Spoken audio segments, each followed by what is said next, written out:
Women and the Black Panther Party. In the Black Panther Party, we understand that male chauvinism is directly related to the class society. In order to explain how the party deals with male chauvinism, I want to point out how the party thinks and how the party understands things. The ideology of the party is the whole historical experience of black people in America, the experience of all the social evils that have trampled on our heads and caused us to be oppressed. This historical experience of black people, translated through Marxism-Leninism, is really the ideology of the Black Panther Party. The history of the party is a process of putting into practice the basic revolutionary principles that we've acquired. And these principles not only relate to the economic and social evils, but they're also caught up in the economic and social evils in this system that oppress black people. These social evils are created and maintained by this capitalistic government, which is infested with a lot of ruling class elite, greedy businessmen, and demagogic politicians. In the party itself, there has always been, on the part of party members, the same kind of progressive, changing experience in terms of being one with the people. We need to establish a system based on the goal of absolute equality of all people, and this must be established on the principle of from each and every person, both male and female, according to their ability, and to each and every person, both male and female, according to their needs. We see establishing socialism in the society as a means by which we begin to remove the oppressive social obstacles and hope to build a society where someday a man and a woman can relate to each other totally on the basis of natural attraction. When we study other societies, and you must understand the society that you live in to talk about any aspect of the groups which live in poverty within that society, we see that there is consistently changing culture that exists among these people in poverty, and their economic, political, and social situation is directly related to our everyday lives. When Eldridge and Huey and the party as a whole move to get rid of male chauvinism, we're moving on that principle of absolute equality between male and female, because male chauvinism is related to the very class nature of this society as it exists today. And even in the party, there are relationships between male and female that have to be ironed out to a level where it makes some sense. The party is working very hard and fast to break down male chauvinism, at the same time that we are moving on this matter in relation to the community. We are also moving and changing in relation to ourselves. There are some fine sisters in the party, Kathy, Marcia, and some others, who were walking in front of a little barber shop 2 doors down from the national headquarters in Berkeley. It's a shop where a lot of brothers, many of whom just recently come out of the joint, go to get processes on their heads. Some of these brothers call themselves pimps, and you can figure that some of them, at one point or another, are pushing weed or something, the type of activities that black men are driven to, trying to live. These brothers are playing their old game, saying to each other, "Man, I know I can rap to one of the Panther sisters and take all of those chicks away from all of the cats over there in the Panther office."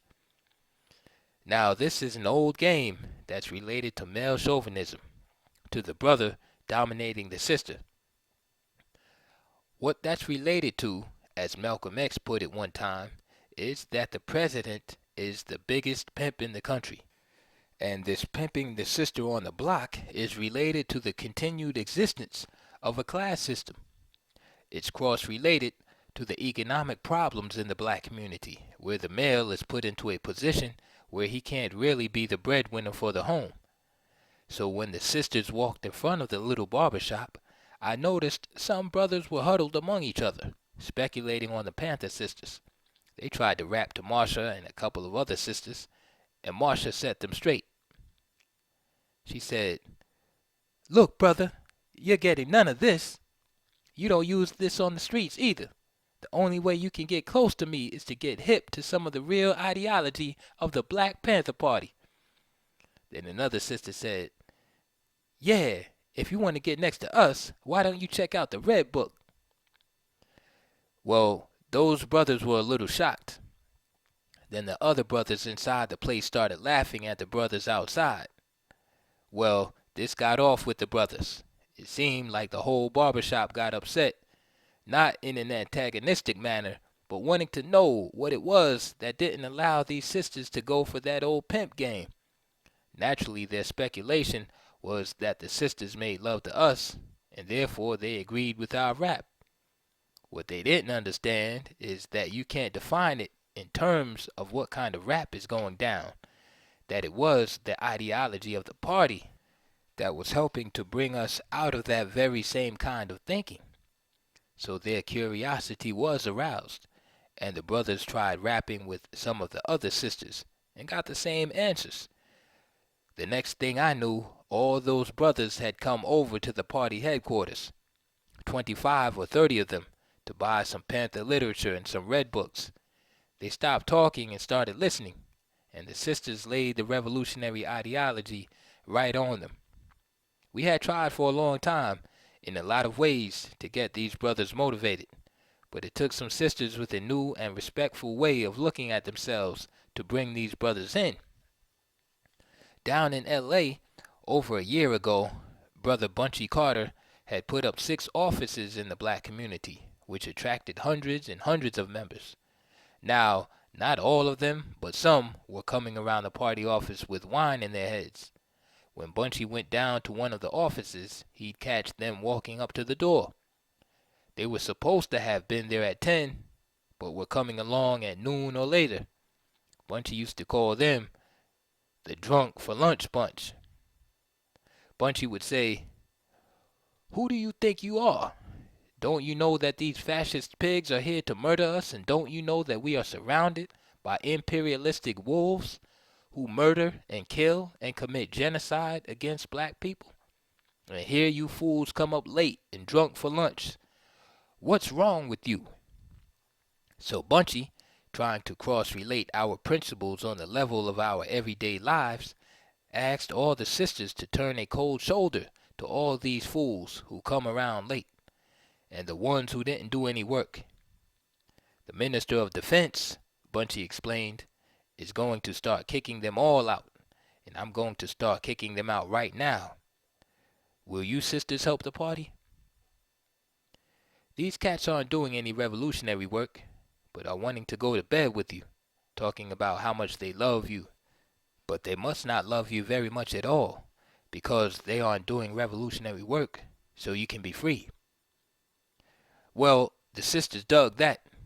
Bunchy had to expel a few of the sisters and brothers who were lazy and just didn't want to do the work in the office and the community that is necessary to run a chapter of the Black Panther Party. But mostly, they straightened up and got down to work. Originally, we had established rank in the Black Panther Party, according to the political work and political duties of each member. A captain was generally a coordinator. That was his political duty. We judged a person on whether or not he took responsibility, because one of the party's principles is that you can delegate authority, but you cannot delegate responsibility. Lieutenants were security people, and sergeants were section leaders. Corporals were subsection leaders. A regular Panther with no special rank was one who was out of training, and a buck private was a Panther in training. Privates were Panthers who had completed the training, which was 6 weeks of party political education classes. We had originally structured this all the way up to the Assistant Central Staff, with the Chief of Staff, but very soon we discovered that we were running into some problems with this system. For instance, in some office back east, a brother had been made the Deputy Minister of Health and didn't even know how to put on a bandage. We had to straighten that out right away and show chapters they shouldn't give people a certain rank just to fill out a spot. Finally, we just dropped this system and stopped relating to rank altogether. But these problems are related to how some brothers, not all but some, had a tendency to misuse the rank concept in relation to the sisters.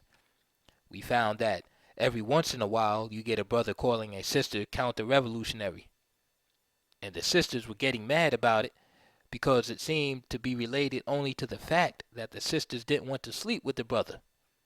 In other words, a brother would try to get next to a sister, and when the sister didn't dig him, he'd run around saying she was, quote, counter-revolutionary.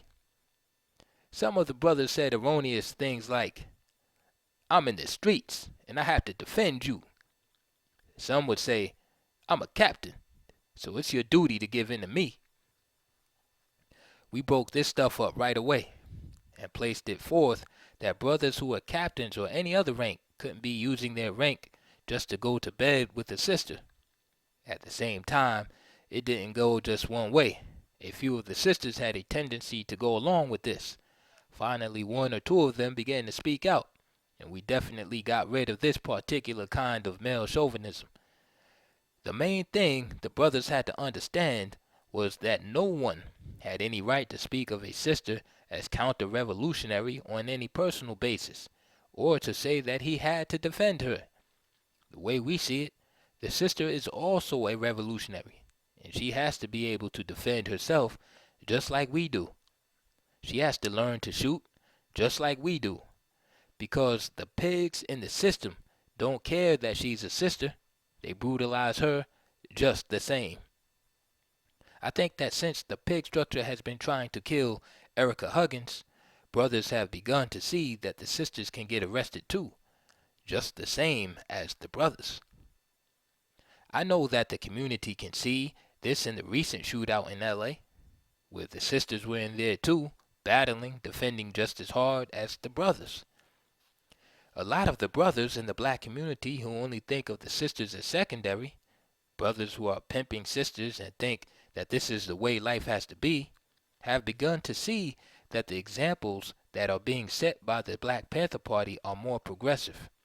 They see us winning on a higher level and treating the sisters on an equal level. The brothers in the community see that sisters don't want to oppress us. What they really want is equality.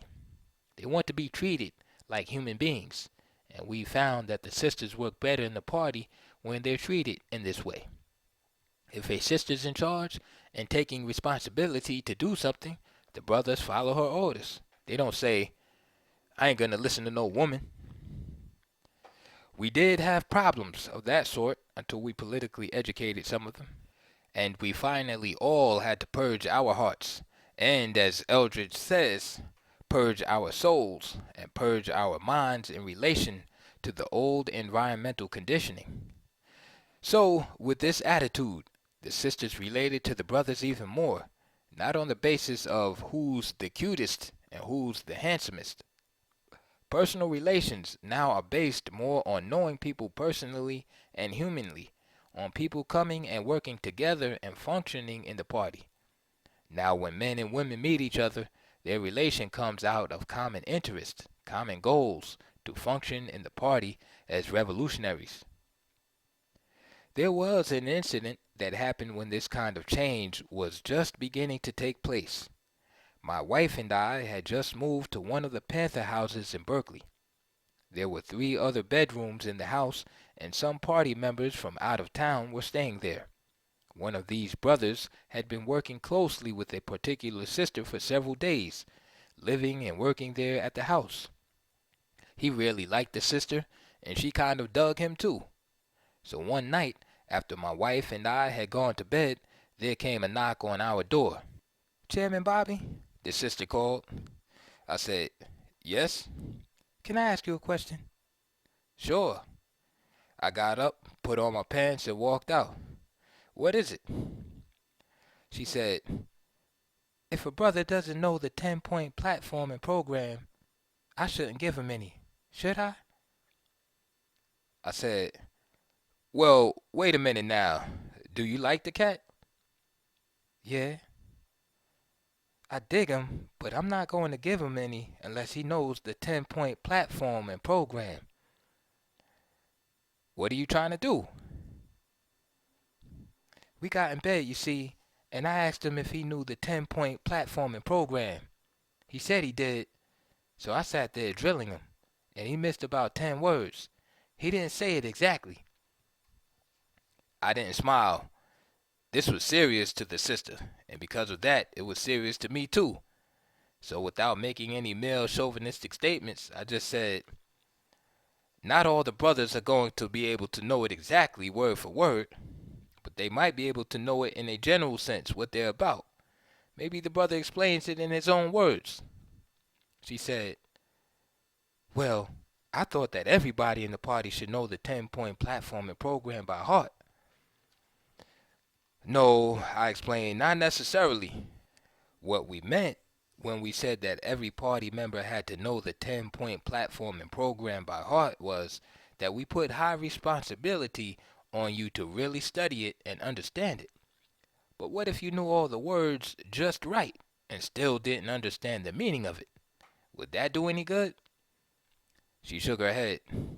Well, I went on, if you could say the platform and the program in your own words and what it was all about, each one of the 10 points of what we want and believe, why, that's even better. Your own words are more related to your everyday life and would have more meaning to you. So if the brother doesn't know the words just exactly, that doesn't mean he doesn't know the platform. But don't you like the cat? I asked her. Sure, she said. I like him lots, and I really want to make love to him, but I'm not going to trump over the party's ideology. Well, I explained, some of the brothers learn slowly, and they know making love a lot better than anything else. Now, while I was explaining this to the sister, the brother had grabbed up a pillow and a blanket to go downstairs. He said, I'm going to find a sister in the party I dig who doesn't know the program any better than I do, and we're going to have some real equality. In a way, of course, this was all funny to me, but the sister was very serious. She didn't want him to just run on over her and not pay attention to the things that were important to her. But the sister that night called the brother back upstairs and told him she understood things a little differently, and she really did care about him. This is one example of the kinds of things that happen between people in the party when we began to deal with the issue of male chauvinism. There was another incident that took place during the conference last summer that was important. People came from all over the country to attend the National Committee to Combat Fascism conference, and every Panther house in the Bay Area was crowded way past capacity. People were sleeping on the floors on pallets, and sleeping bags on couches and beds, and even in the hallways. Over at Eldridge Cleaver's house, all the bedrooms were occupied, and people were sleeping down on the living room and dining room floors. One of the sisters sent in a complaint to party headquarters saying that a brother had attempted to rape her.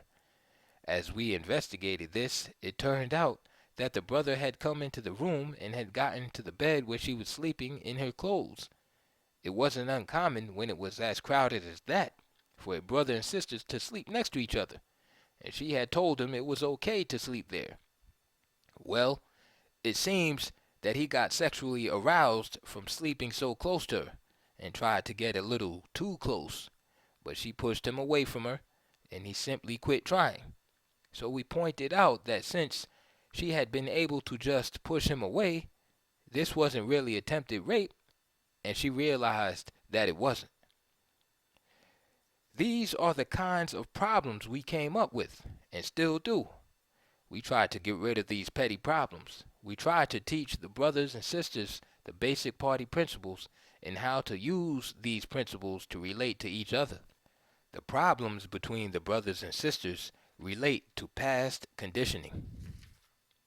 In a situation where a brother and sister are lying beside each other, past conditioning has taught that brother that he can use force on the sister and take her without caring about her feelings in the matter.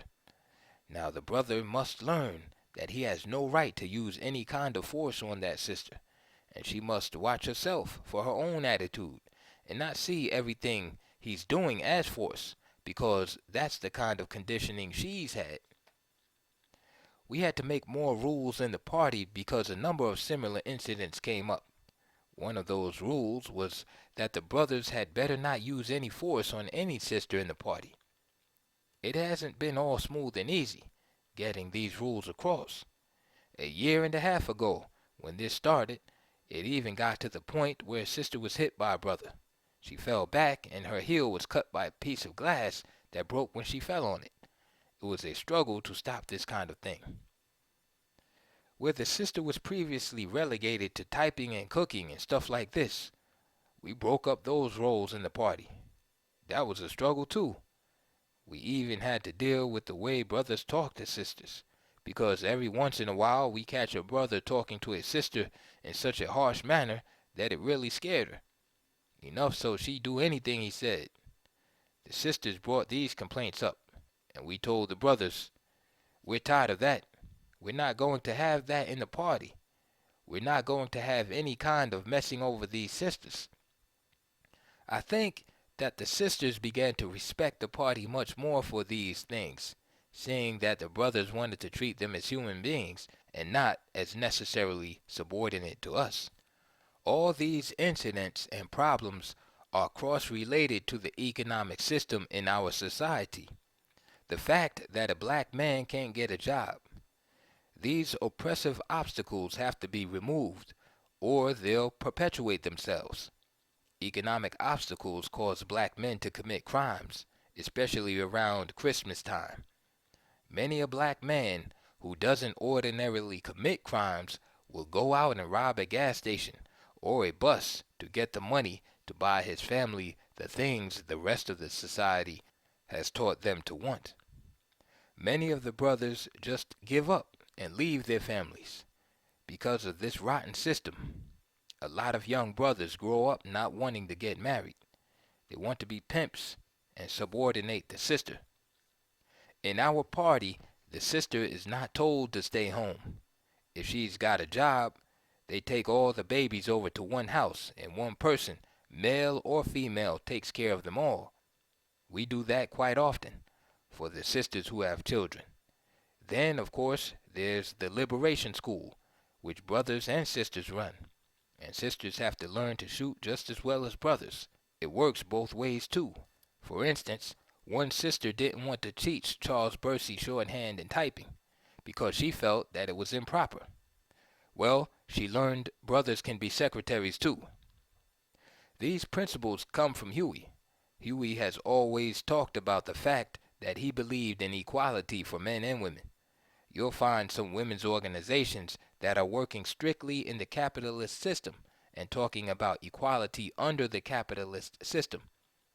But the very nature of the capitalistic system is to exploit and enslave people, all people. So we have to progress to a level of socialism to solve these problems. We have to live socialism. So where there's a Panther house, we try to live it. When there's cooking to be done, both brothers and sisters cook. Both wash the dishes. The sisters don't just serve and wait on the brothers. A lot of black nationalist organizations have the idea of relegating women to the role of serving their men, and they relate this to black manhood. But real manhood is based on humanism, and it's not based on any form of oppression.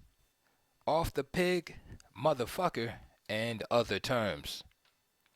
Off the pig means to kill the slave master.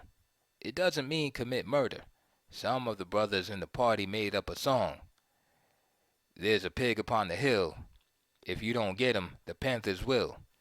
But first, one must understand what a pig is. Police, bigots, and fascist. The Black Panther Party started the term. A pig is an ill-natured beast who has no respect for law and order. A foul traducer who's usually found masquerading as a victim of an unprovoked attack. This definition was printed in the second issue of the Black Panther Party's newspaper in May of 1967. If you read it closely, you'll see what is really meant by pig. The police are generally referred to as such, but racist bigots and sadistic fascists who help maintain the oppression of any people are considered pigs. It is best understood when we look at the history of the KKK and Hitler's Gestapo. Huey said just before we went to press with the second issue of the newspaper, "We have to have some terms that adequately define the police as fascist bigots who commit murder, brutalize, and violate people's constitutional rights." I told him he already called those who actually do this fascist and swine. Huey said, "Yeah, but black people aren't picking it up. It's not simple enough so they'll understand it. Children, teenagers, and older people, everybody." Then Huey, walking around the room thinking, said, "Swine, pig, swine." And Eldridge sat down at the typewriter and typed out the definition. He gave it to Huey. Huey said, "Yeah." Emery had a drawing of a pig. We put it on the front page and wrote under it, "Support your local police," a Birchite slogan which is also supported by white citizen, white racist, so-called patriotic organizations. Numerous reports at this time in 1967 had appeared on how the police department had been hiring Birchites, KKK members, and other white racists. It was later taken out of the news, but police departments had doubled and tripled across this country, especially where black and other poor oppressed peoples live in large numbers. Murder and police brutality had been going on for hundreds of years, but unjust treatment and slaughter of black people by racists and police, which weren't reported by the press much at all, had taken on a new high in the last 10 years. We knew that this was the working and organizing of a more overt fascist police state right here in America, and now today, 3 years since the party was organized in many cities, especially Los Angeles, San Francisco, Chicago, New York, and other places, police departments have been quadrupled by the hiring of many sadistic, warp-minded blacks. There are a few good policemen, black and white, but the majority are sadistic and racist and do not respect the constitutional rights of the people whatsoever. They actually believe in brutality, terrorizing, intimidating, and outright murder, and too many times come up acting and masquerading as a victim of an unprovoked attack. Huey said, "This defining of the police as pigs will hopefully make some of them think and oppose what the racists in the police departments are unjustly doing. It will spread to millions and millions of people who know that the cops are pigs and will hopefully generate some political movement for real community control of the police. The police are acting like the old German Gestapo, who the world called swine, which is the same as pig. The racists in this country are exactly that by the definition you have typed out, Eldridge." "Pigs, pigs, pigs," Huey said. "If the people go forth, using their constitutional rights to vote them out and make a real people's police force, and then, if the rotten politicians don't respect the right of the people's vote and use their guns like Hitler did, then they are officializing themselves as Gestapo and are oinking in the face of the people. Guerrilla warfare will have to be used then by the masses of the people, but we have to defend ourselves now. So when and if the police officialize themselves as Gestapo, off the pig. Right now, if they unjustly attack us, off the pig, because we have a human right to defend ourselves, and the people must learn now that they must also defend themselves against unjust, brutal, murderous pig attacks." Eldridge, Huey, and I checked out Emery's layout of the pig for the front cover and said, "Right on, Emery, that's together." "A low-life pig, a foul traducer," Eldridge said, "who's usually found masquerading as a victim of unprovoked attack." We were very enthusiastic about getting the paper off the press and into the streets. "This will begin to let the people know how the black community sees the police who occupy our communities like a foreign troop and violate the people's constitutional rights," Huey said. Eldridge said, Man, these pigs are going to shoot us down on sight when this paper hits the street and they see this. But it's the right to freedom of the press and free speech that we're exercising to educate the people as to what's really happening and what must be changed, Huey said. So if they attack us or try to kill us for this, we'll defend ourselves. We'll off any pig who attacks us. Eldridge said, Emery, you got to do some art to show the people what to do in defending themselves with guns and what to do in the future, because I believe from here on in, it's going to be nothing but a fascist police state, even more so than it is now. Also, Huey said, the people have got to know that we don't believe in murder, but only in self-defense in the future and in the present. They must understand that self-defense goes beyond just defending ourselves with guns, but that political organizing and implementing the 10-point platform and program are the real political, economic, and social means of defending ourselves. So the people have got to see some things that relate concretely to their problems, and the gun has got to be seen as a proper tool in defending ourselves when we, the masses, organize revolutionary programs for self-determination and survival. I said, yeah, you know Malcolm X said we have to deal with the basic political and economic necessities for our people also. Huey said, and the gun, Malcolm said, was for self-defense since the government won't do its job. We stand on Malcolm X's principle. Malcolm had said, we should be peaceful, law-abiding, but the time has come to fight back in self-defense whenever and wherever the black man is being unjustly and unlawfully attacked. If the government thinks I am wrong for saying this, then let the government start doing its job. Malcolm's many speeches clearly told Americans that we must make up for past inequities, and people must understand in the language of the ghetto what off the pig means. Off the pig started being used widely when the people, black and white, were all demonstrating at the trial of Brother Huey P. Newton. It meant essentially, don't execute Huey. Don't try to put him in the gas chamber. Put the pig in the gas chamber for murdering black people. We also wanted community control of police. We'll patrol ourselves, we said. So at the demonstrations during Huey's trial, there was a song. No more pigs in our community. Off the pig. It's time to pick up the gun. Motherfucker and motherfucker.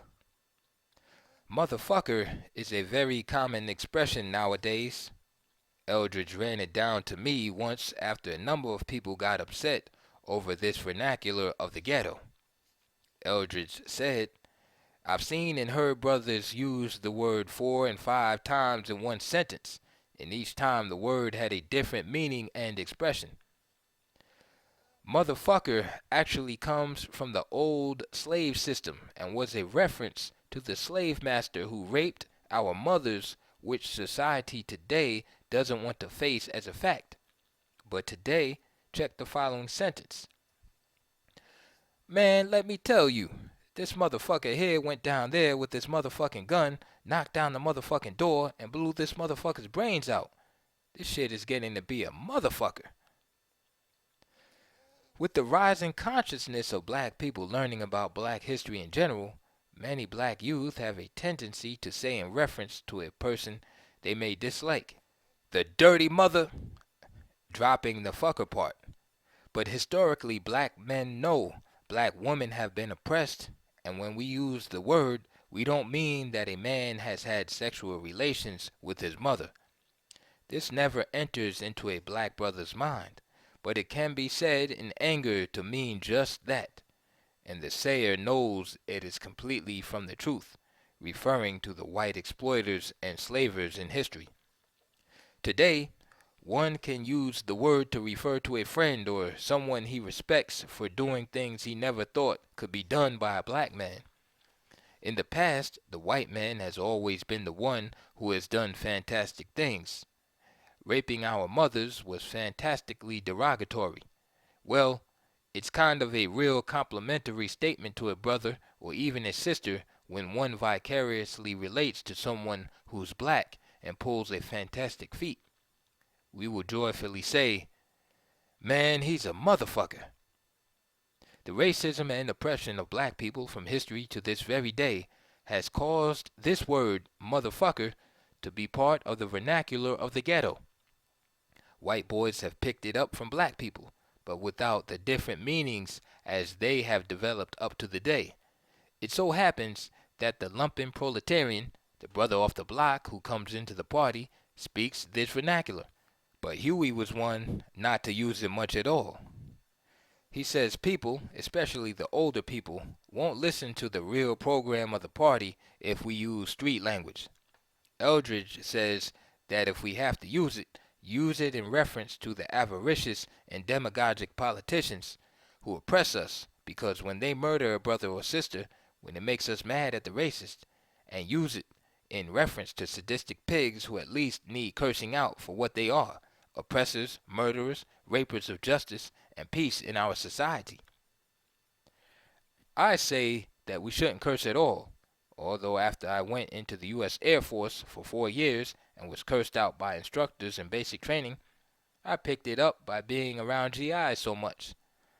I left the service cursing the military, and my mother resents it today.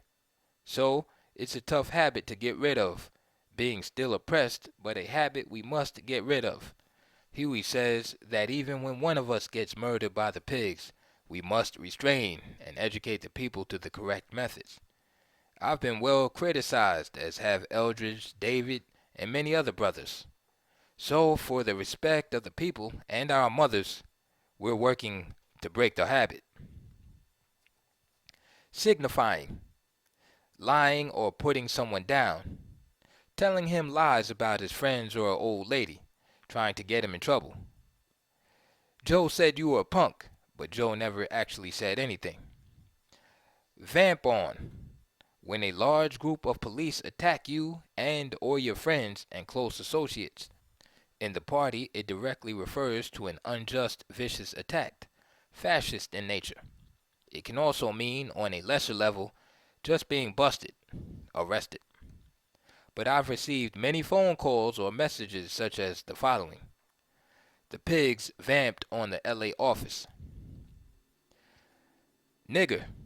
The term is not generally used derogatorily by black people to each other. There are a very few sensitive black people with self-hate still embedded in them, who resent it when brothers and sisters are in general conversation and in a very laughing atmosphere and say, "Ha ha ha, man, you niggas is crazy," or say, "Man, this nigga is out of sight." When we are disgusted with each other, we might say, "What's wrong with you niggas?" But we aren't offended by another brother's use in this context because the use is in the context of some criticism, and the criticism specifically is what we'll focus upon. College people and intellectuals have more self-hate, and they resent it most. White people use it to mean that we are backwards, stupid, innately lazy, or the derogatory connotations that can be associated with the term. Webster's dictionary never has given this term full meaning, as it's colloquially used by both black and white people. Bull, prison guard or jail guard. In jail, when the guards come around, the prisoners say, "Here come the police," or a brother will say, "Police," real loud in jail. This is subtle irony. When someone in jail calls for the police, he links the prison guards, the bailiffs, and the police together. But bull most specifically refers to the guard in prison who is circulating among the chickens, he thinks. The men resent the guard acting like he is the head rooster on the farm trying to fuck everybody. But we refer to them all as pigs when we become revolutionary. If the guard isn't trying to violate the prisoner's rights, he may be called police. If he's trying to violate your rights, like he does a lot of prisoners, he's a bull. Field nigger, as opposed to house nigger. The slave in the field was a good, hard-working black, a field nigger. and the slave in the master's house, a house nigger, was a no-good bastard or an Uncle Tom, and usually was more docile. He had an easy deal to lose if he didn't shuffle enough. Fire on. In a fight, if someone strikes you or you strike them with your fist, you fire on them. Throwing iron. Lifting weights. Knobs. Shoes that are considered sharp. They're usually soft, alligator, and expensive. Pimp socks. Thin men's dress nylon socks with vertical patterns on them. Right on. Right on time. Black people used to say right on a long time ago. It's a shortened form of identifying something that's said or done as really true and really right. Relates to something that's really correct and not negative. Deal with. Take time to think about and work with the situation, to attempt to resolve a situation that's bad or negative, or just to go forth and complete something that needs to be done. Kill. Kill in the language of black community does not mean murder, but always comes as a reaction to someone or something that is about to unjustly attack the person or threaten to unjustly attack them. You always find the word kill in very defensive language on the part of blacks. Motherfucker, I'll kick your motherfucking ass, or I'll beat your motherfucking brains in, means more in terms of murder. Kill doesn't carry the same weight as kick your ass or beat your brains in, but I've said kill is generally used among blacks in a defensive manner when a black person thinks that something wrong or unjust is going to be done to him or her. Jackanape. A fool who is busted for smoking pot while selling the Black Panther, or who pulls hold-ups while he is a member of the Black Panther Party. He is not looked upon as malicious or as a traitor to the party. He is seen as someone who doesn't have enough discipline or brains to be in the party, although he means well. Party programs, serving the people. In 1969, the Black Panther Party tried to reach millions of people, both to organize resistance to fascism and to find out about and receive service from the basic community programs that we have already set up and will be setting up in the future. This is what we call a broad, massive people's type of political machinery. It developed out of the rising tide of fascism in America, the rapid attempt on the part of the power structure to try to wipe out the Black Panther Party and other progressive organizations, and the use of more troops and more police forces to occupy our communities. The cops in Los Angeles and several other places have walked in on the free breakfast for children program to try to intimidate the children and the party. They come down there with their guns, they draw a gun or two, say a few words, and walk all over the place with shotguns in their hands. Then the little kids go home and say, "Mama, the police came into the breakfast for children's program." This is the power structure's technique to try to destroy the program. It's an attempt to scare the people away from sending their children to the breakfast program, and at the same time trying to intimidate the Black Panther Party. Meanwhile, through the politicians and the media, they try to mislead the people about the value of such a program and the political nature of such a program. We say that we want that program, not just right now for some political purpose. We say that the program should survive right into the future for years and years. The party's community programs are the people's programs that we define as revolutionary, community, socialistic programs. A lot of people misunderstand the politics of these programs. Some people have a tendency to call them reform programs. They're not reform programs. They're actually revolutionary community programs. A revolutionary program is one set forth by revolutionaries, by those who want to change the existing system to a better system. A reform program is set up by the existing exploitative system as an appeasing handout to fool the people and to keep them quiet. Examples of these programs are poverty programs, youth work programs, and things like that, which are set up by the present demagogic government Generally, they're set up to appease the people for a short period of time and then are phased out and forgotten about. The objective of programs set forth by revolutionaries like the Black Panther Party is to educate the masses of the people to the politics of changing the system.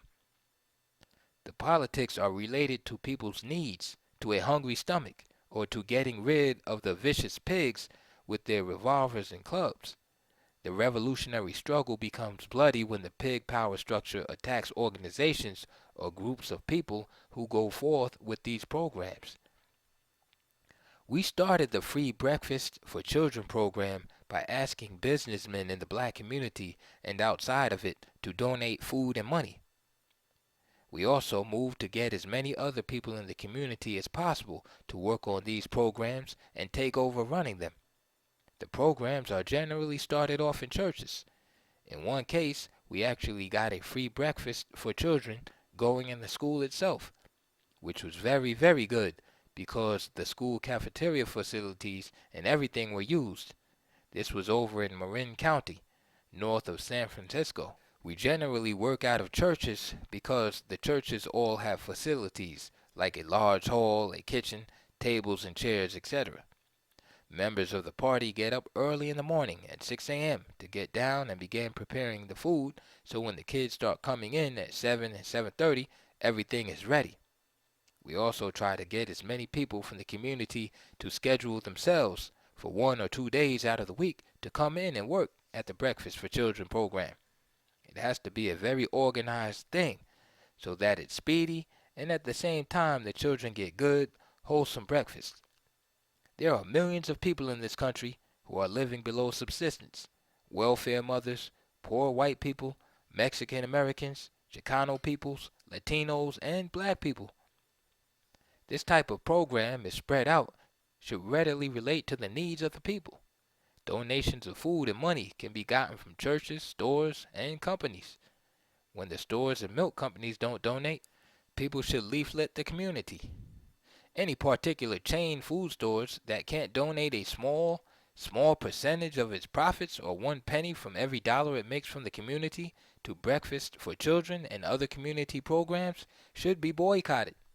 We don't ever threaten or anything like that, but we tell the people in the community that the businessman exploits them and makes thousands and thousands of dollars, and that he won't donate to a Breakfast for Children program that's actually tax deductible.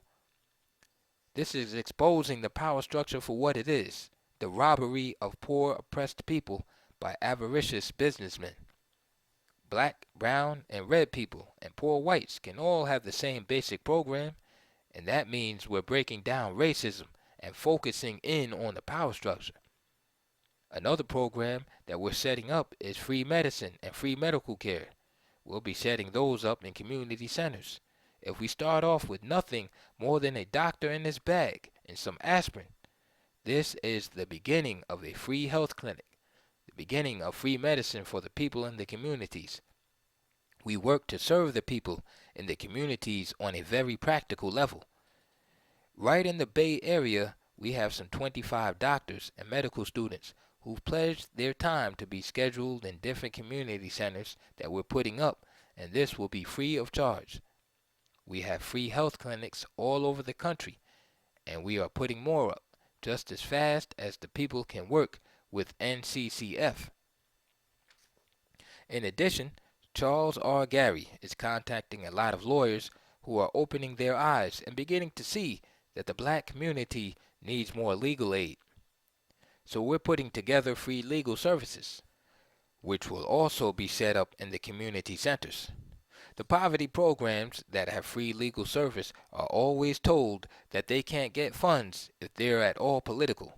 That's done so they won't expose the power structure and the injustices of the system. They only handle civil cases. Our legal aid will handle both civil and criminal cases. Another thing we'll be doing is heavy voter registration.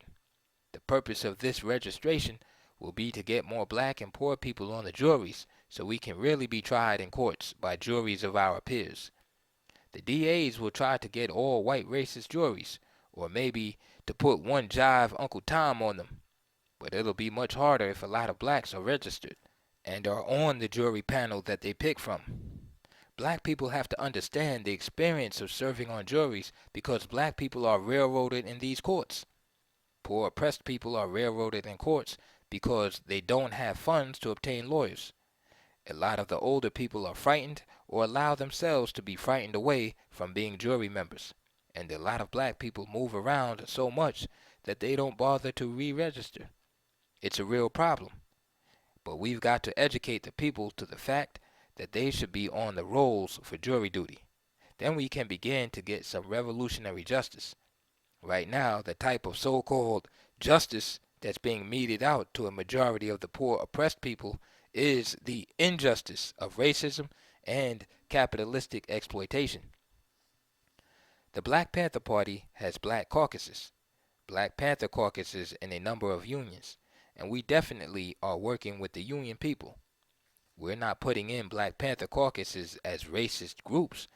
We're talking about a caucus that works in conjunction with the union to help educate the rest of the members of the union to the fact that they can have a better life too. We want the workers to understand that they must control the means of production and that they should begin to use their power to control the means of production to serve all the people. Workers have high taxes taken away from their wages, but they should begin to understand that they have to move not only for a 15 or 20% wage raise because taxes have gone up, and not only for better working conditions, but also because they have to realize the need to use their working power for the benefit of all the other poor oppressed people. They should use their union power to create employment for more of the poor people throughout the country. We're advocating that workers begin to move to control the means of production by first demanding 30-hour work weeks with the same 40-hour pay. By doing this, they will automatically open up more jobs. These jobs can be filled by poor, unemployed people. This would be part of the program of educating the masses of the workers to be a political force against the three levels of oppression: the avaricious, big-time greedy businessmen, the demagogic politicians who lie and use the unions, and also the fascist pig cops who have been used in the past and are used today to break up the workers' constitutional rights to strike and redress their grievances. Employed or unemployed, workers must unite with each other and with the community. They should be registered voters too, and serve on jury panels and circulate the community control of police petition too. Another Black Panther Party program is the Liberation Schools. These schools are held in the afternoons along with the free breakfast and free lunches. They're held in churches and the community centers. We see the liberation schools as a supplement to the existing institutions which still teach racism to children, both white and black. The youth have to understand that the revolutionary struggle in this country that's now being waged is not a race struggle, but a class struggle. This is what the liberation schools are all about. We are working to show children that a person's skin color is not important, but in fact it's a class struggle against the avaricious businessman and the small ruling class who exploit us and perpetuate the racism that's rampant in our communities. When we teach Black American history, we teach it in terms of the class struggle, not in terms of a race struggle. In New York, we also started a free clothing program. Black Panther Party members went out and asked businessmen to donate sets of clothes for school children on up to teenagers. We tried to get brand new clothes because black people are tired of hand-me-downs. Some of the clothing was very good clothing that people never came back and picked up from the dry cleaners. We got all kinds of clothing together, but our primary objective was to get free clothing for the people by asking the businessmen to donate 2 complete changes of clothes for children. This is especially important before school begins in September and in midterm around January. When this free clothing program got kicked off, some 500 or 600 black people in Harlem, mothers and welfare people came down and got the clothing for their kids. It takes a lot of work and a lot of people donating time and funds to run these programs. The programs are not run by the fascist government at all. Naturally, these programs spread, and as they begin to reach more and more people, the party is moving closer and closer to implementing the 10-point platform and program of the Black Panther Party. When we have community socialistic programs such as these and move them to real level where people actually begin to receive help from them, it shows the people that by unity, by working and unifying around such programs, we can begin to end the oppressive conditions. The Black Panther Party is not stupid at all in understanding the politics of the situation. We understand that the avaricious demagogic ruling class will use racist police departments and the mass media to distort the real objectives of the Black Panther Party. The more we're successful with the programs, the more we'll be attacked. We don't take guns with us to implement these programs, but we understand and know from our own history that we're going to be attacked and that we have to be able to defend ourselves. They're going to attack us viciously and fascistically and try to say it was all justifiable homicide in the same manner they've always attacked black people in the black communities. We also go forth to advocate the right to self-defense from unjust attacks by racist, fascist pigs. Even when the policemen come into our communities with guns and tanks and the National Guard, we have the right to self-defense. Brothers and sisters shouldn't riot in large numbers. They should work in small groups of 3, 4, and 5 to fight back when they attack our communities with tanks and start blasting buildings away and killing people. When they come and occupy our community and start killing people, those brothers running in 3s, 4s, and 5s are going to have to know how to stop those tanks and those guardsmen from brutalizing and killing and murdering us. We aren't hungry for violence. We don't want violence. Violence is ugly. Guns are ugly. But we understand that there are two kinds of violence. The violence that is perpetrated against our people by the fascist aggression of the power structure, and self-defense, a form of violence used to defend ourselves from the unjust violence that's inflicted upon us. The power structure meets this violence upon the Black Panther Party because we've implemented programs that are actually exposing the government, and they're being implemented and put together by a revolutionary political party. The freeing of political prisoners is also on the program of the Black Panther Party because we have now, at this writing, over 300 Black Panthers who have court cases that are pending. In addition, there have been hundreds of arrests, unjust arrests of party members who are exercising their constitutional rights. We believe in exercising our constitutional rights of freedom of assembly, of freedom of the press, the Black Panther Party newspaper, our constitutional right to bear arms, to be able to defend ourselves when attacked, and all the others. So we've been arrested. What has to be understood is that they intend to destroy our basic programs. This is very important to understand.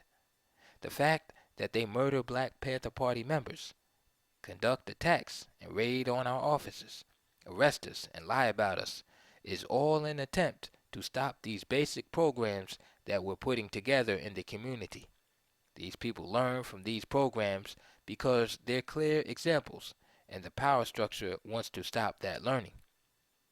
We do not believe in the power structure controlling these programs, but we do believe in making the power structure admit that it has to change the system, because we, the people, united and together, can begin to change our conditions ourselves.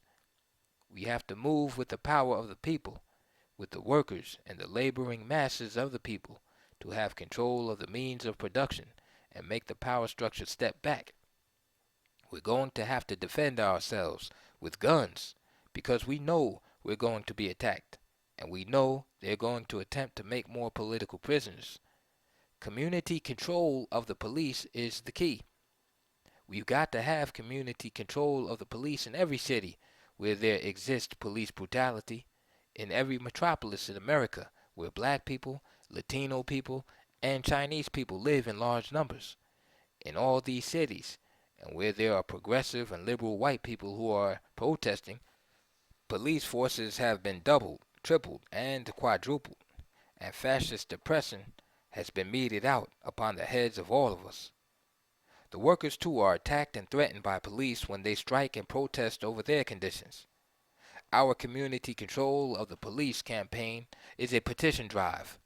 Registered voters will sign the petition and will vote into their city charters a new legal structure for the police department.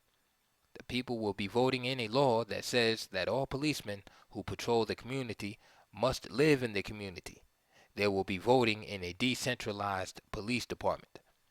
We will have neighborhood divisions with neighborhood councils who are duly elected in the particular neighborhoods.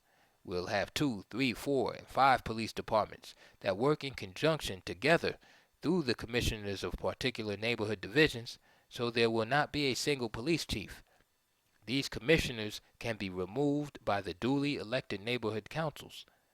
The 15-man neighborhood councils will be able to appoint and fire a commissioner, will be able to discipline police officers who are unjust or who get out of hand, and will be able to set salaries and pay the police officers. The people throughout the city will control the police, rather than the power structure, the avaricious businessmen and demagogic politicians who presently control them. The point of community control of police is that those people living in those neighborhoods will actually do the hiring and firing of the policemen who patrol that area. And those policemen will be people from those neighborhoods. Black police for a black neighborhood, Chinese for a Chinese neighborhood, white for a white neighborhood, etc. The tax money which used to be given to the Central Police Department will be divided up among the neighborhood divisions. All the facilities, all the cars, all the equipment for the police that the city now owns will be in the hands and in control of the people in the community. Now, when this begins to move, the pig power structure is going to say, okay, you can have civilian review boards. But all that does is allow the same old fascist power structure to keep control of the police while you have a front civilian review board. And this is not what we're talking about at all. What we're talking about is righteous community control, where the people who control the police are elected by the people of the community. Those people who are elected have to live in the community. They can be removed by circulating petitions for re-elections if they go wrong.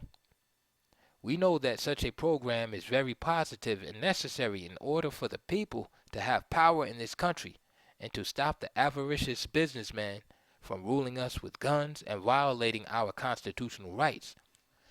Everybody knows that they lied about the way they murdered Brother Fred Hampton and then tried to justify it. Mitchell, Agnew, and Nixon are running an operation to wipe out the Black Panther Party behind the scenes when they send the Civil Rights Division of the Justice Department in to investigate the slaying of brothers Fred Hampton and Mark Clark. We don't want them to investigate anything. We want the civilian and people's investigation to come forth. Thousands of people went into the brothers' apartment and investigated and found out that it was outright murder, that there was no shootout, but the brothers in fact were shot in their bedrooms while they slept. This is outright murder. This is outright fascism. The next attack was on the Los Angeles office a few days later. Community control of police is where it's at. The only other choice is guerrilla warfare. Guerrilla warfare is going to exist if the power structure is not stopped with community control of the police. One of the reasons the people have to work on the community control of police campaign is to curtail civil war in America, because it's at that point right now. Community control of police is one of the most functional and the most necessary programs to make all the other basic community programs work. The philosophy of the Black Panther Party is just beginning to be understood. In the future, the party will continue to be a political party and a revolutionary organization. The party's philosophy will be better understood when people see our objectives and the practical programs that we are setting forth and actually implementing. People who think that the Black Panther Party is now destroyed have an erroneous view. The question always seems to arise because newsmen constantly ask, "Isn't the party destroyed now?" As though some of them, not all of them, were wishing that this was so. This is the impression that the newspaper headlines have tried to convey. People have seen or read about attacks on us, about people getting arrested, and brothers and sisters getting killed and murdered by the fascist cops and criminal agents working for the avaricious, demagogic, oppressive, capitalistic, exploiting, racist elite. From the very beginning, from May 2nd, 1967, when we went to the California state capitol in Sacramento, people have read many outright lies and false statements in the media about our party. The establishment press has said that we are hoodlums, thugs, and criminals. They have tried to gear people into thinking that sooner or later the Black Panther Party will be destroyed. But this is not the case at all. The truth is just the opposite. From the time we were erroneously arrested in Sacramento, the party's ideology has been constantly growing. The sufferings of the older generations, our mothers and fathers, and the historical experience of black people is being translated into a practicing, ongoing ideology for the Black Panther Party. Our ideology is to be constantly moving, doing, solving, and attacking the real problems and the oppressive conditions we live under, while educating the masses of the people. This is what we try to do, and this is how we move to make the basic political desires and needs of the people realized. In a Playboy interview in the fall of 1968, Eldridge Cleaver very profoundly and very concretely spoke about the kind of society we'd like to live in one day. Eldridge's concept of the future is very relevant to our lives today, as relevant as it will be in the future. It relates to what the economic situation is today, what oppression is, and to what the existence of fascism will mean if it is not stopped by the masses of the people and by the rising up of youth, Afro-American youth, Chicano and Latino youth, poor white youth, American Indians, and Asian American youth, and by progressive, liberal, and revolutionary white youth.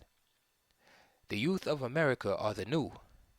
I'm 33 years old now, and Eldridge Cleaver is going on 35.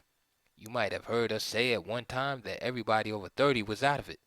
We knew at that time, of course, that Malcolm X was not out of it, even though he was close to 40 years old. Malcolm was really into it. His ideas didn't freeze up on him at an early age, but unfortunately, he was murdered. Huey P. Newton, the leader and minister of defense of the Black Panther Party, was only 24 years old when we formed the party, and Huey was only 19 when I first met him. Some of the things I spoke about in Huey's past happened to him before he was 19. We realized that the world will be changed and molded by the youth, because we know that today over half of the American people are under 25, and a larger percentage is under 30. The greatest danger facing young people right now is the coming of a fascist state, like the one described by George Orwell in 1984, where Big Brother is always watching you. In a few years, that book might be history. We must look into history and see it as being concretely related to the problems of today.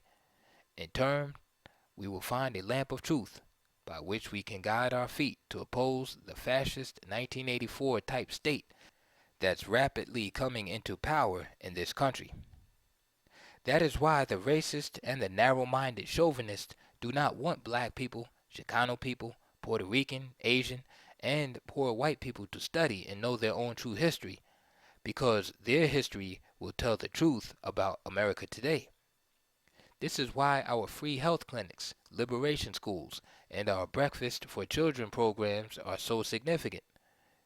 They are a means to serve, educate, unify, and organize our people, to organize the youth and let them know that in this time, in our time, we must seize our right to live, and we must seize our right to survive. The youth are a vast reservoir of revolutionary potential. The lumpen proletarian brothers on the block, the sisters, and everybody in the streets who is trying to make it are part of this reservoir, which one day will overflow and come forth like a wild rushing stream. The desire and the need for a revolutionary movement is manifested in the people. The future of the Black Panther Party is the future of the people, and the youth is the future of the Black Panther Party. When Huey P. Newton put the Black Panther Party together and began to do something about the problems that existed, he was seizing the time. The young patriots, the young lords, Los Siete de la Raza, and many other radical and revolutionary groups are now beginning to seize the time and do something about the wretched conditions that exist, the poverty that exists, and the unjust wars that are waged in the world. The whole future must be directly related to what we, the people, want, not to the way the old fools, the backward ignoramuses, want things to be. We must all start seeing ourselves beginning to seize the time. We must start coming forth with our energies, our thoughts, our intellects, and our abilities to begin to see what is right and what must be done so the suffering will stop and the phrase life, liberty, and the pursuit of happiness begins to make some human sense.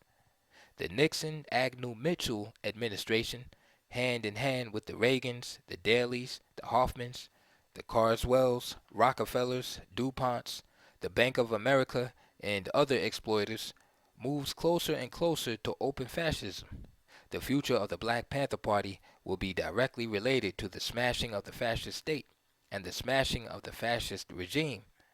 Every time the avaricious, demagogic ruling class gets down wrong on the people, violating their constitutional human rights, it's necessary for the youth of America, the revolutionaries, to move forth and jump on their asses.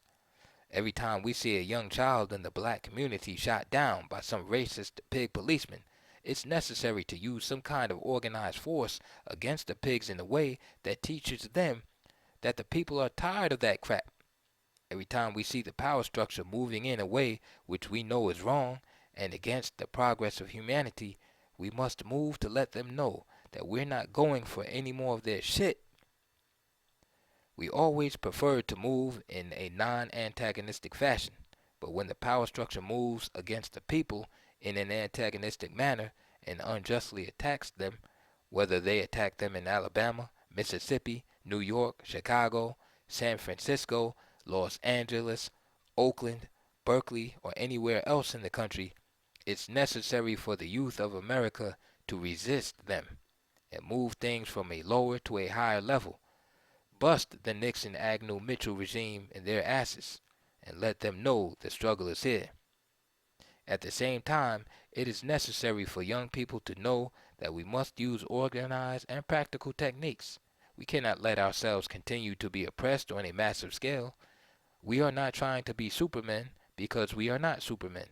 We are fighting for the preservation of life. We refuse to be brainwashed by comic book notions that distort the real situation. The only way that the world is ever going to be free is when the youth of this country moves with every principle of human respect and with every soft spot we have in our hearts for human life, in a fashion that lets the pig power structure know that when people are racistly and fascistically attacked, the youth will put a foot in their butts and make their blood chill. We look around in the world today, and we look around at home right now, and we see that oppression exists. We know that the workers are exploited, and that most of the people in this country are exploited in one way or another. We know that as a people, we must seize our time. Huey P. Newton seized the time when he moved and put the Black Panther Party into motion. Other brothers and sisters in the party are continually seizing the time. The time is now to wage relentless revolutionary struggle against the fascist, avaricious, demagogic ruling class and their low-life, sadistic pigs. Power to the people. Seize the time.